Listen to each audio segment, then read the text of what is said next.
Hey everyone, how's everyone? Yeah, good. Alright, so let's be honest. Alright, everyone. So at least once in your life, you must have questioned, God, where are you? Life ranges from just being crummy to sometimes being scary and unpredictable. Where is God in all this mess? Whenever I turn on the news, right, like, you just see another, mass shooting or another terror attack, and I can't watch the news, Like, it's just filled with mess, and oh, it just makes me question, God, where are you? More than that, with my difficult times, what I'm going to share in a bit, it's caused me a lot of times to ask, God, where are you? So, alright, let me just introduce myself. My name is Asa Newton. I've been here since the end of year 7, and I grew up in Sydney with my sister and my mum. My sister Safi, wherever she is, there. My mum up the back, Jan, and my mum, for me, biggest role model for sure. For me, so many reasons. She's been there every day for me, and my biggest reason though, when we went through the times what I'm going to share in a minute, she was always the same, and she never let that get to her and the way that she affected us. Oh man, it's no words I can say how much I love my family. She never gave up.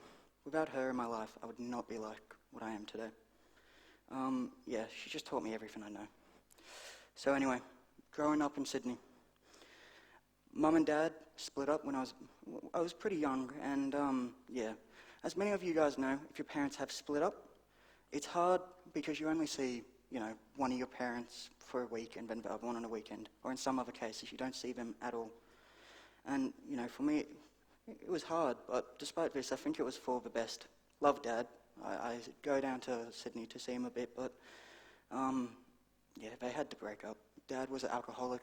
He would come home from work and they would just fight, and it's just not good. Despite this, I still reckon me and my sister Safi had a great childhood, and it was I can't remember a weekend without doing something, and my whole family comes from England, so it's affected me in a lot of ways. I'm a massive football fan. I say things weirdly, or so I'm told anyway, and so me growing up, I didn't really grow up in a Christian home. I was christened when I was younger, but it was more of like a family tradition. And I always knew there was a God. We went to Sunday church a bit, and but maybe once a month for like special events like Christmas, Easter, all that stuff. But I would play in like Sunday church, watch a lot of Veggie Tales, heard many Bible stories. Never really had that relationship, what you need. My big first "Where are you, God" moment, it happened to me when I made that leap from primary school to high school.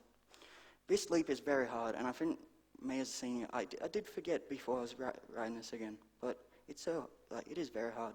But for me, things started to go wrong when I started high school.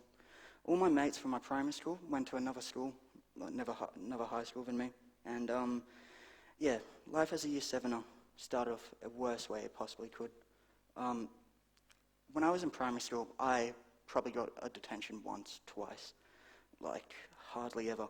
In my first month in primary school, oh yeah, that's a nice one. In my first in my first month of being in high school, I got suspended, and it was hard. I got suspended for cyberbullying. At the time, I did not think I did anything wrong, but I did, and this was a massive shock for me. I'm a very sensitive person, so many tears were shed. After this, when I fell into a depression, and I refused to go back to school, because when I did go back to school the first time, I found that I had a reputation of something what just didn't fit me. I got offered cigarettes and invited to parties when I first went back, because all these older kids started talking to me more after I got suspended. But I got scared of this, to be honest. In response, I hid. I didn't want to go back to school. And sadly, this was only a beginning of a really difficult time for me. The worst was yet to come. I just quickly want to pause my story. I just want to talk about someone in the Bible who I can relate to. Yeah, so you may be familiar with him, with his story, but but I want to share a few ways that Joseph's experience was similar to mine. Joseph was a young guy, like myself, who went through a separation in his family. In his case, though, it was because Joseph's brothers got jealous, and his opportunity came. When the opportunity came, the brothers threw Joseph down a well and then sold him to some slave traders. Yeah, it's bad, man. And he ends up in Egypt, a foreign country, lonely and separated from everything he'd once known. He now belongs to another human being and has to do whatever he is told. I bet Joseph was asking God, "Where are you at this point?" Like, he possibly thought stuff couldn't get worse for him, but like in my family circumstances, it did get worse. We'll pick up on Joseph's story a bit later, but for now, I'll share you a little bit more of my story. So like I said before, Mum and Dad split up when I was younger, so I never really had a father figure to look up when I was at Mum's place. And this meant when Mum did meet a guy, his name was Gaz, I instantly looked up to him.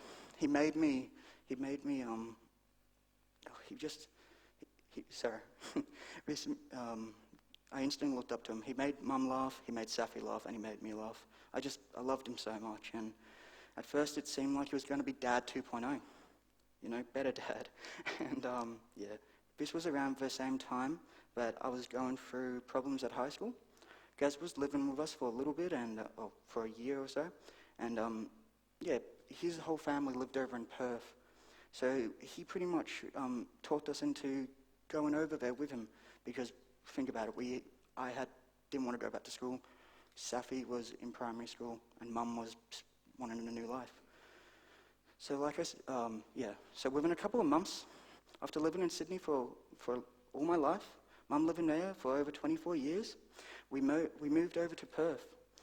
And this is when life in my family gets very sad, and it's definitely my biggest "God, where are you" moment I've had. I'll be honest, when I was writing this, it made me remember a lot of difficult things. So please keep in mind, when I was writing this, I got very upset. There'll likely be bits of my story I'm going to leave out due to I don't want to talk about them, or due to I just can't remember them.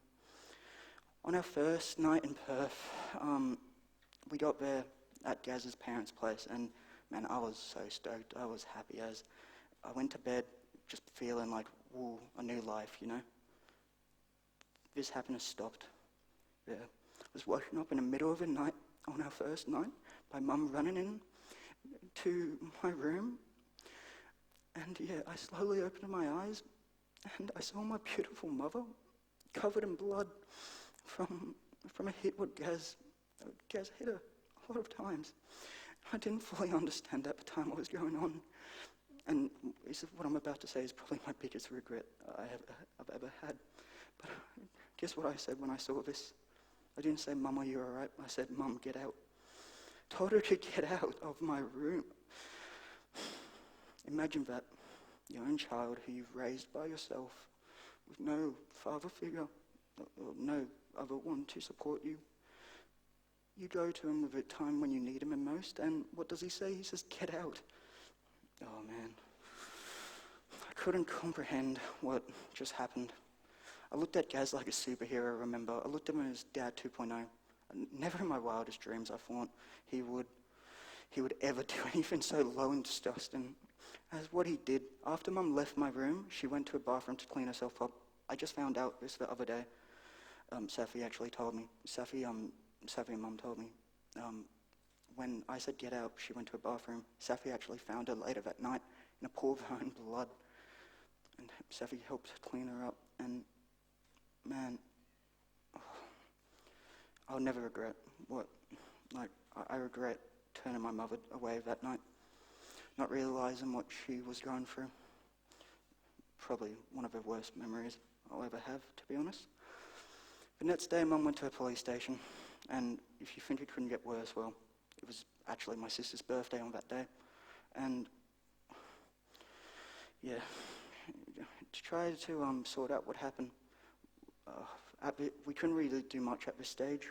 We stayed with Gaz for a long time after that. I know it might sound a little bit insane we stayed, but think about it, we were sort of stuck. We had nowhere else to go. We had no money. Yeah. And yeah, I don't know. The next day, Mum went to yeah. So we didn't know what to do. We stayed there until it happened again. But this time when it happened again, we left. The time it happened again was me and Mum were watching the 2014 World Cup, and it was in the middle of the night, and I spilt some juice on a really expensive couch. And yeah, you would get angry, but Gus started hurting Mum again, and in the middle of the night, we left, and yeah, we left. That was the last straw for that time. For a while, we stayed with a friend then who Mum's met, and who we just couch surfed for a long time. We just started meeting more people, and they were saying, come stay. And yeah, so we did this until we actually found a place we could stay for a couple of months in the middle of Perth. And yeah, so for a while, living in Perth without Gaz, stuff seemed a bit stable. And found Safi school. If I'm honest though, I was still struggling. Around this time, I found a gaming computer cafe. I was riding around the city. So I was just doing everything to keep my mind off Gaz, you know? And so for a while, yeah, stuff seemed normal. One day, I was riding my bike to the computer cafe, and I didn't look on a road, and I wasn't following the road signs. I actually got hit by a car. I got knocked off my bike, and I was trying my best to find a photo, but my bike was like totaled. And man, like I don't know how I didn't break anything, or even worse, die, but I didn't. I guess I was just lucky as a praise. So after that, I fell into a deep depression again because I didn't have another outlet to, like, I didn't have my bike anymore. I couldn't go anywhere because I was scared of leaving the house. And I just let all the fears come back in my life. This was around a time when I started thinking, God, where are you? But not really, because like I said, I don't really have a relationship with God, but I was thinking something like that. I say this because I don't have a relationship with God at that time, but I knew there was something more to life than being scared of leaving your own house. So sometime later, again, might sound a bit silly to people who haven't gone through this kind of stuff, but we let him back in. We let Gaz come back. Really don't know why, but you know what? At that time, I was happy. I forgot everything he'd done, and I was happy he was back. And I think our family was happy he was back for a while. So this happiness stopped because with people like that, they don't get better, or they do get better, but no. Anyway, after a while, I noticed he wasn't talking to me. He wasn't even looking at me. And when he did, he was really nasty. He would say stuff like, "Hey, so just go outside, you're looking for a school," like, you know, stuff like that. And yeah, he didn't understand what I was going through. One morning, Gaz turned his anger towards me because, I forgot what I've done, but I did something anyway. He was shouting at me and he was about to abuse me, and then Mum stood up for me, and it was massive because for once I stood up for Mum and I stood up against Gaz. And yeah, after this, things got really bad. Gaz started to threaten us. He said some horrible things, what he would do to us, honestly, during this time. When he wasn't in our life anymore, we were frightened to even think of him, to even say his name. Mum told the police what occurred and what he said, but at the end of the day, they couldn't really do a lot because it was his word against her word. The police did believe Mum, but they said we should go to court about it. Mum didn't want that. Me, age 14, remember, Safi, age 10, she didn't want us to go through more traumatic experiences. That's a massive thing for her character, Mum's character, because even, after this,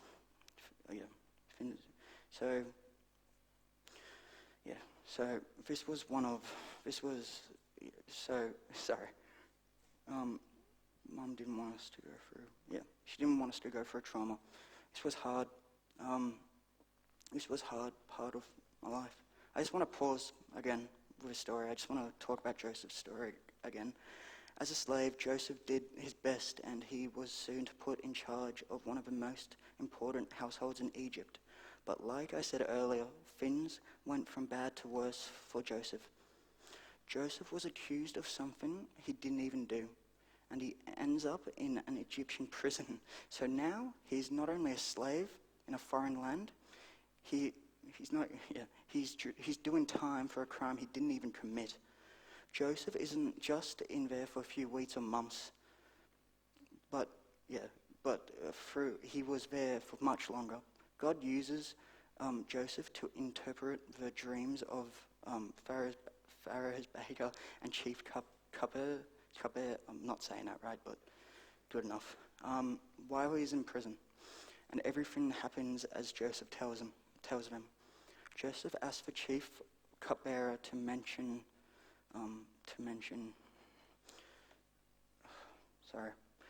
him to Pharaoh so he can get out of prison. But the guy forgets. Joseph was in prison as a forgotten innocent man for 2 years. I bet he was asking, God, where are you during this time? He'd done nothing to deserve the mess he was in. His circumstances, more like my own circumstances, were out of his control. All right, we'll catch up with Joseph a little bit later as well. Back to my story. We decided to put Gaz behind us for the first time. He didn't come back in our life after this. We stayed in the backpackers for about 3 to 4 weeks, and honestly, this was one of the most terrible times because we were all in a little room with one, like it was a bunk bed, and staying in there for a month. It was a terrible time, but it did get better. The United Church and Dad helped us raise enough money to get a plane ticket to the Gold Coast, and so we finally got out of Perth. And this is when life started getting a bit better. So we stayed in motels in Brunswick, Moolumbar, and we actually stayed with one of our friends who just lived in a cemetery, like on Tree Street. It's just behind a cemetery up there. But so we did that. Like I said, this is when life took a turn for a better. One night when we were eating in a soup kitchen, we actually met Mrs. Lewin and a few other people who worked here, I'm pretty sure. And we started talking to Mrs. Lewin, and by this time I was actually keen to go to school, but it's only 3 weeks until the end of the school year. Most schools weren't accepting, and I just wanted to go to school so I could actually make some friends because I had no friends, and my only friend at that time was Mum and Saf. And but after talking to Mrs. Lewin, she told us she worked at TVAC. A few days later, we went and we had a meeting with Mr. Phil. And for that part of my life, the rest is history. And so going back to Joseph's story, before I go any further, I want to talk about how God gets Joseph out of the situation he's in. The Pharaoh of Egypt has a dream himself, and the cupbearer who met Joseph in prison finally remembers him. In a day, Joseph goes from imprisoned slave to Prime Minister of Egypt, because God reveals to Joseph the way to save the nation of Egypt during the 7 years of famine. The question is, though, where was God in all the terrible things that happened in Joseph's life? Where was God in all the terrible things that happened out in my life? It is how my relationship started with Christ. I believe throughout the grief and sadness of the Gaz situation, without that happening, I wouldn't be here. And I wouldn't have so many significant lessons in my life. In Romans 8:28 it says, "And we know that all things God works for the good of those who love him, who have been called according to his purpose." Without the difficult things in my life happening, I would have never came to TVAC. I would have never had the beautiful picture of God, the teachers and the students communicate here. I would have never met my best mates and Hayden, Kaylin, and, the best teacher, Miss Chapman. I would never been able to do so much things like go to Vanuatu last year and help build a church there. But the most important thing, I would have never had the relationship I have with Christ today. The path I have lived has put me in touch with many important spiritual mentors who have helped me become the person I am today. People like Bible worker Sean. If you guys remember him, he was a gangster. He was mad. And people like Mr. Phil, Mrs. Lewin, Mrs. Kong, Mr. Bernard, and Courtney. There's so many people I have to thank. And if I said them all, we'd literally be here until the sun goes down. I just want to praise God for that, just because, I believe that God has sent all these different people when our family needed him the most. I got baptized in 2015, November 28th. And I would like to say special thanks to Sean again, just because he was my first Bible worker, massive role model for me. The guy's just a legend.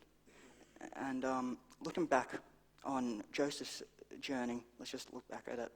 So Joseph was able to say a similar thing. If you have your Bible, please open up to Genesis 45, verses 5 to 7. So I'll say it again. Genesis 45, verses 5 to 7. Oh, come on, guys. Where's your Bible? Oh, yeah, good. All right.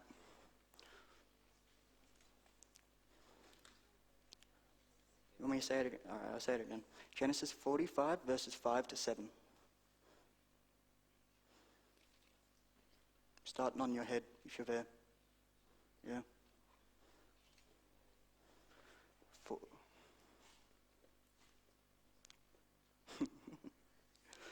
Oh, man. Genesis 45, 5 to 7. Oh, man. All right, I'm just going to go now, okay? Okay, so in this it's saying, when Joseph was united with his brothers, the guys that wronged him so badly, Joseph said, "But don't be upset. Don't be angry with yourselves for selling me to this place. It was God who sent me here, ahead of you to preserve your lives. This famine that has ravaged the land for 2 years is going to happen. It will last 5 more years, and there will be neither plowing nor harvesting. God has sent me ahead of you to keep you and your families alive, and to preserve many survivors." He goes on to say later, "You intended to harm me, but God intended it all for good. He brought me to the position so I could save the lives of many people." Genesis 50:20. So it's like that verse I was reading before in Romans. God is able to bring the good out of the worst situations. I think that's something what for me it's the biggest thing. So you might be wondering, all right, Asa, mate, why are you up here telling us all this? Well, pretty much I'm up here, like our other 5 boys up here, like in this week. We're up here to just spread the joy of Jesus and the importance of having a relationship with God. I don't find it easy to tell my story, and a lot of tears were shed, and it's really, really been hard for me throughout my story. But there's many situations where God has shown himself, such as when I got hit off my bike. I should have died. Let's be real. I wish I had a photo, but my bike was smacked, it was gone. And this is just one example of God being there. On top of my head right now, I can say at least 50 different situations where God has been there for me. Another one, just really quickly, is before I got baptized, right, God showed up for me. He saved my family's life in a car crash. So before I got baptized, we were looking at a house maybe a few days before. It was Reverse Creek Road. I don't know if you know that road, but it goes for ages. And we're looking at a house on top of that hill. And when we were coming back home, when we were driving down that massive hill there, massive mountain, whatever you want to call it, the car slipped on a gravel, and man, the car was going off. If it went off, we're dead. That's all she wrote, we're dead. But somehow the car went into her side. And, some people might say, oh, just got lucky, just got that, I believe God helped us. I believe God saved us there. The reason I believe that is because Mum's a good driver, but, man, no way. No way, man. So God definitely saved us that day, what I believe. What I'm saying is that maybe in your own life right now, what I'm saying here is that not seem like God is showing up in your life right now. At a time when our family was going through problems, I was too frightened to even leave the house. It was obvious to me that God had a plan. Or it wasn't obvious for me to God had a plan. And like I said, I didn't know anything about God. But that's how life is. And it's all about learning who he is. He didn't want those bad things to happen to my family. But with those bad things, he turned that into a positive to bring me somewhere so much better. There would have been plenty of times when it didn't seem like God was with Joseph either.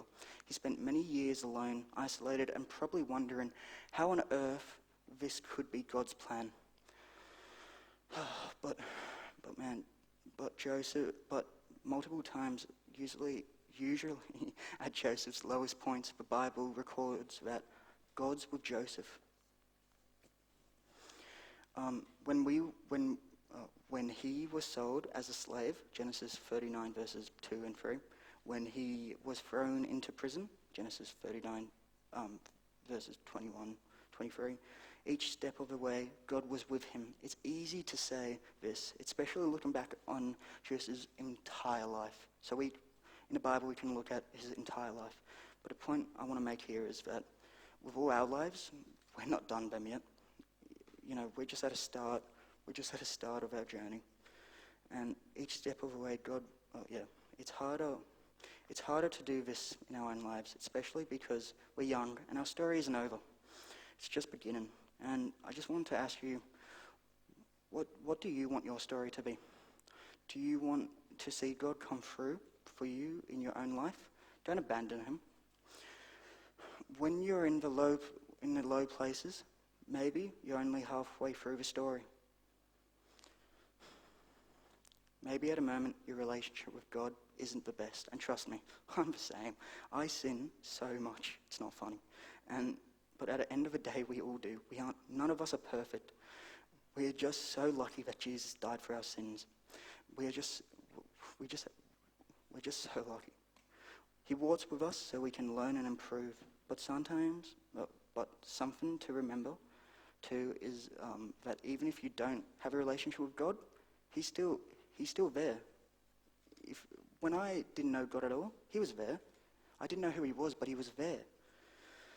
I think that's one of the most important things I want you guys to remember. He's always there. Even if you're bad, he's there. Even if you're good, he's there. He's always there. Please remember that. The other important message I want you to remember out of my talk today is that God is, always there. I just said that,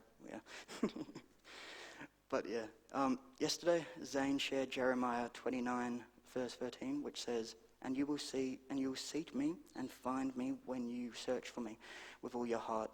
I want to follow on from that and share Jeremiah 29 verses 14 with you. It says, I will be found by you, declares the Lord, and will bring you back from captivity. This is a promise from God to you and me, that we will find him. Not only is it a promise that he will turn up in our lives, it is also a promise that he can set us free from our burdens and from anything holding us back in life. It is also a promise that he can set us free from things that are holding us back. From things that worry us, or things that are too heavy to carry by yourself. He is there. He's there with you all the time. If you're running away from God at a minute, and trust me, I've run away so many times from God, he stays there. And he's always there for you to run back to. just before I finish today, I want to leave you with some free challenges. The first one is, think about your own life. In what ways have you seen God lead in you to get you to a point where you have an opportunity to know him? Are those circumstances random accidents, or is it possible that God is wanting to get your attention? Yeah, we get that? Yeah, cool. My second challenge is, I want to challenge you for the rest of this week to think about how God might be trying to get your attention. He can make the frustrating or scary or just plain terrible times in your life into something so positive. I think that's something just try and make it a challenge. So if anything bad happens this week to you guys or anything like that, try to look at the positives. My third one. So finally, my relationship with God has its ups and downs. And I want to continue to get closer to him. I'm taking a challenge that Zane and Landon were both talking about the past 2 days. I'm going to spend an hour a day with God in the Bible. If you guys can manage at least, 15 minutes, that's amazing. Like, you just have to just keep working at it. And trust me, it might not sound like the best thing to do with your time, but it is. And I know if I do this, it's going to help my relationship and it will improve it. And I encourage you guys to do that. So I just want to invite Mrs. Waters and her friends and all that to come up. Yeah.